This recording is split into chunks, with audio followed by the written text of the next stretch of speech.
Officials say they'll be quarantined in Nebraska because there are hospitals in Omaha that specialize in this kind of thing. Remember, this also happened at the beginning of COVID.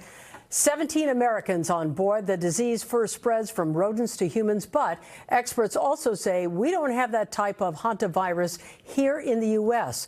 Officials say all of the people being transported to Nebraska are in good health at this point and are asymptomatic. Health officials say those passengers were infected with the Andes strain of the virus. And joining us right now is Rimoin, professor of epidemiology at UCLA's Fielding School of Public Health. Professor, we appreciate your time here this afternoon.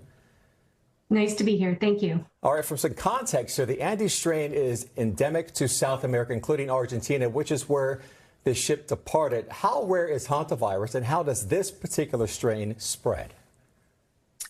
Well, hantavirus is in general, I mean, we have hantaviruses all over the world, and they do occur everywhere. I mean, we've seen cases in Yosemite. We've seen cases in high-profile cases in New Mexico, but in South America, in Chile and Argentina, there are certainly a number of cases every year. It's not completely unheard of.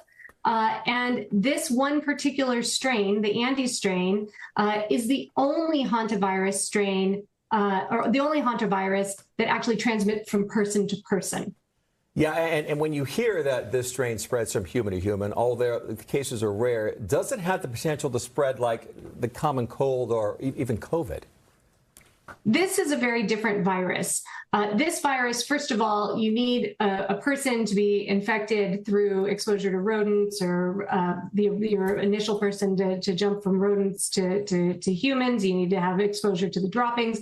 And then there is spread. There are a few studies out there, not that many, but a few that have demonstrated that it usually requires pretty close contact. I mean, it's, eating in the same areas, being reasonably close to somebody. It's not like a respiratory virus, as far as we understand it, which can hang in the air for an extended period of time. Okay, Colleen talked about the quarantine. Walk us through what that quarantine period would look like for those passengers on that cruise ship.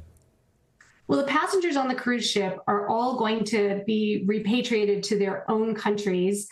Once they're able to get off the ship, they're going to be put on special flights to get there. In the United States, what's going to happen is they're going to go to Nebraska, and they're going to go and quarantine for up to 42 days, about 6 weeks, which is the incubation period, the time from which you can be exposed and when you would start to show symptoms of this virus.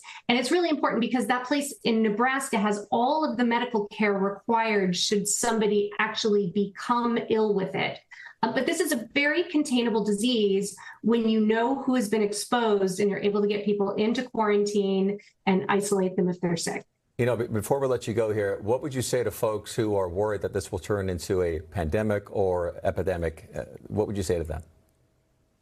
I don't think that that's what we're looking at here. And it's really important for people to remember that infectious diseases occur all the time. And what's happened here is you've got a very severe infectious disease, or an infectious disease that could be really severe, that ended up in a ship. And ships are, very, very good at being able to amplify disease. We're seeing a norovirus outbreak on another ship right now, right? So it just got into a very, very unfortunate situation that makes it very easy for that virus to spread.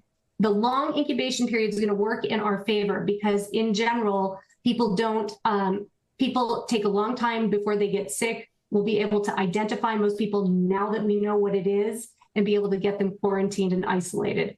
Professor Rimoin, thank you for your time here this afternoon, and thank you for calming us all.